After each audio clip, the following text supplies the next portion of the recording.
আসসালামু আলাইকুম। আশা করি সবাই ভালো আছেন।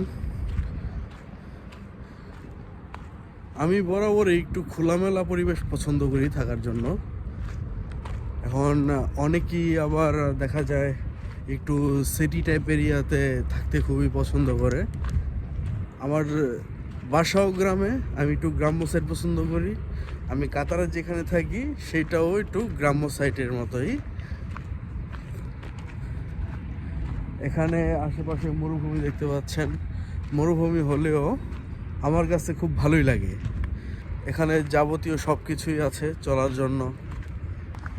মরুভূমির সাইডে যেসব এলাকা থাকে এইসব জায়গায় একটা জিনিস সমস্যা বেশি হয় কি, আপনি যদি কোথাও যেতে চান তাহলে তার জন্য গাড়ি ঘোড়া পাওয়াটা খুবই মুশকিল হয়ে যায়। আর সাথে যদি কোনো সুপার মার্কেট না থাকে সেটাও একটা সমস্যা হয়। তো আমার এখানে আলহামদুলিল্লাহ সবই আছে। প্লাস আমার কাছে এই খোলামেলা জায়গাটাও খুবই ভালো লাগে।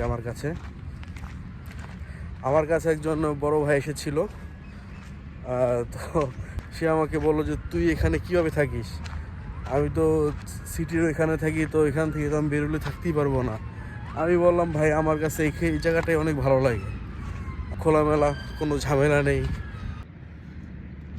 অতটাও যে মরুভূমি আমার এখানে সেটাও না, আছে খুব কমই। আমি যেহেতু আলবাইত স্টেডিয়ামের পিছে থাকি, এটা হচ্ছে আমার ক্যাম্প। সামনে আরও কিছু আছে জায়গা। তো আশা করি সবাই ভালো থাকবেন। আপনারা কোথায় থাকতে বেশি পছন্দ করেন আমার কমেন্টে সবাই জানাবেন। আর গ্রামে থাকতে বেশি পছন্দ করেন নাকি সিটিতে থাকতে পছন্দ করেন? বাংলাদেশ প্লাস দেশের বাইরেও আপনারা যেখানে থাকেন আমাকে জানাবেন। আসসালামু আলাইকুম।